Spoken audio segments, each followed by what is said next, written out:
They called them robber barons, and they answered with ledger books. In a city of soot and gaslight, fortunes rose so fast they looked like miracles.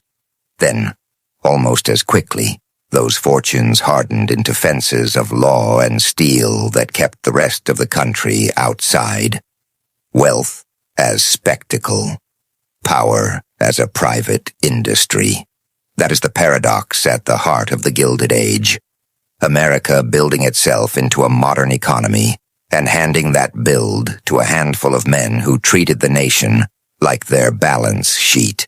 John D. Rockefeller made oil into something people thought invisible and then indispensable. He did not simply drill and sell.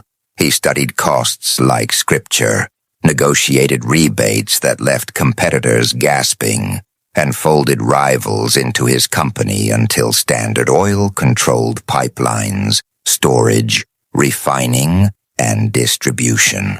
Andrew Carnegie did the same with iron ore and coal, but he added the language of efficiency. He cut costs at every link, invested in new processes, and squeezed profit margins so tight that his mills became models of industrial scale. J.P. Morgan worked on a different plane. He did not own the factories so much as he rearranged the nation's money.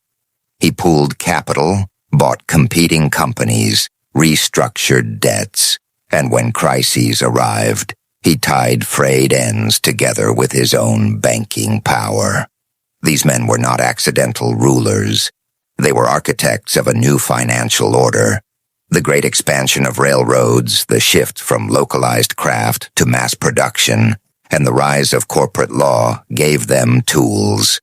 Corporations could outlast men, sell shares to strangers, borrow against future profits, and use those funds to build networks no individual could.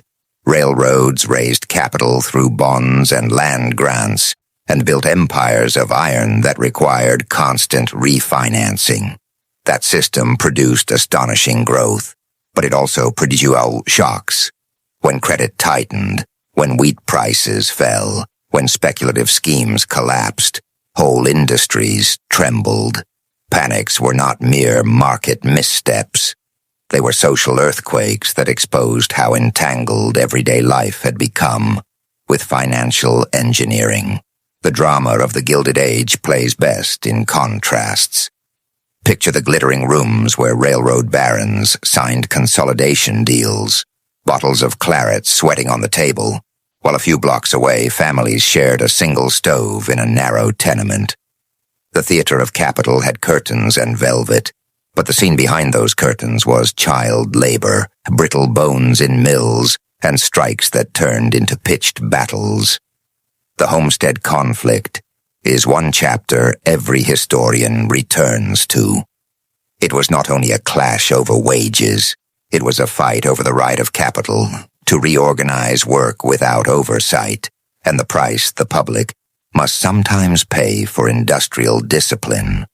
The state could be asked to intervene, and often it did, not always on behalf of labor. Monopoly was the word that worried reformers. Horizontal trusts, like Standard Oil, swallowed competition until price setting became a private affair. Vertical integration, Carnegie's preference, reassembled entire supply chains under single ownership. Both approaches concentrated profit and influence, and where influence concentrates, rules bend. Railroads negotiated secret rebates that favored the big shippers. Banks helped craft mergers where the rules were still blurry. Law followed money, not the other way around. The result was an economy that worked spectacularly well for those inside the inner circle, and that worked painfully little for those whose livelihoods depended on wages and the local market. If you follow the money, you find another recurring figure. Debt. Expansion required more than profit. It required credit. Industrialists borrowed against expected returns, and investors bought into the dream of ever-rising assets. When expectations met reality, the consequences were immediate. Stock watering, The practice of inflating asset values on paper made balance sheets look healthier than they were, and it invited speculation. When markets corrected, collapses were sudden. Banks could fail, businesses could fold, and the resulting panic would ripple through communities that had no part in the original gamble. In the great crashes of the late 19th and early 20th centuries, ordinary depositors lost savings, wages were cut, and political pressure mounted to regulate the monsters of finance. Regulation arrived reluctantly and unevenly. The Sherman Antitrust Act was passed in 1890. A blunt instrument aimed at trusts, but it took political pressure and time before the courts and presidents acted decisively. Progressive reformers saw that public life could not be outsourced to private hands. The state learned to balance two roles, enabling markets to function and restraining private power when it threatened the public good. That tension is older than the 20th century. It is exactly the tension that shaped the eventual breakup of some trusts, the rise of regulatory agencies, and the altered contract between private capital and democratic governance. There is a darker lesson in the Gilded Age, one that refuses easy summaries. The men who made these fortunes operated in a legal and cultural environment that rewarded risk and rewarded consolidation. But those rewards were not distributed evenly. Philanthropy became a language of penance and prestige. Carnegie built libraries and gave away tens of millions. Rockefeller funded medical research and universities. Their gifts improved lives, and they often framed giving as moral duty. Yet philanthropy also allowed concentration to continue. A trust could be broken, and then the philanthropist's name could be attached to the public square. Reputation was an asset to be managed, and generous endowments softened public outrage without undoing the structural sources of inequality. The story of these barons matters today because the patterns repeat. Modern technology firms and financial giants operate with instruments the Gilded Age could not imagine. They use algorithms instead of telegraphs, derivatives instead of plain bonds, and global capital flows instead of local bank loans. Yet the core dynamics are familiar. Scale provides power, scale allows price setting, and scale complicates regulation. The idea of too big to fail is not a new invention. J.P. Morgan's role in stabilizing the 1907 panic was the original demonstration that private money could impose order on a national crisis. That event seeded the logic that later justified public backstops for private institutions. The policy debates that followed, about central banking, about antitrust, about public oversight, are debates we continue to have. When we trace that lineage, we see choices rather than inevitabilities. The Gilded Age could have looked different. Different laws, different norms about markets and public responsibility might have kept power more diffuse. But the path chosen then created institutions that persisted.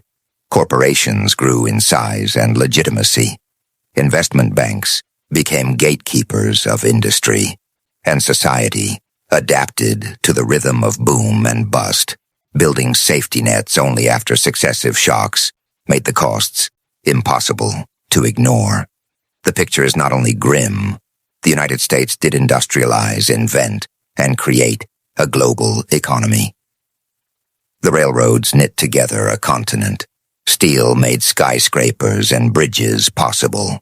Oil catalyzed new industries and changed how people moved and lived. Progress in that narrow sense was real and transformative. The question the Gilded Age forces on us is how to measure progress. If progress means only greater output and grander monuments, then the robber barons were successful architects. If progress must also mean fairness, resilience, and shared opportunity, then their success came with a heavy bill. History is not a moral lecture. It is evidence. The actions of Rockefeller, Carnegie, and Morgan show how capital concentrates, how institutions respond, and what the social cost of unchecked expansion looks like. They teach us about leverage and lobbying, about corporate strategy and public reaction, about the recurring tension between private ambition and public interest. Those lessons are practical because the institutions they shaped still channel capital and shape markets. They matter in boardrooms and in legislatures. They matter if you care whether wealth is a prize reserved for a few or a resource that builds broad prosperity. So what do we carry forward? We can admire the scale of their imagination and reject the means. We can accept the technological advances they enabled and insist on rules that limit private capture of public life. We can design systems that allow for risk-taking and reward innovation, while also creating buffers so that when markets fail, people do not. The history of the robber barons is a warning and a manual at once. It reminds us that systems can be built one way or another, and that the architecture of finance matters as much as the talent that operates within it. If this gave you a new way of looking at history, join us, subscribe, and together we will uncover how money has always been the hidden, hand-shaping power.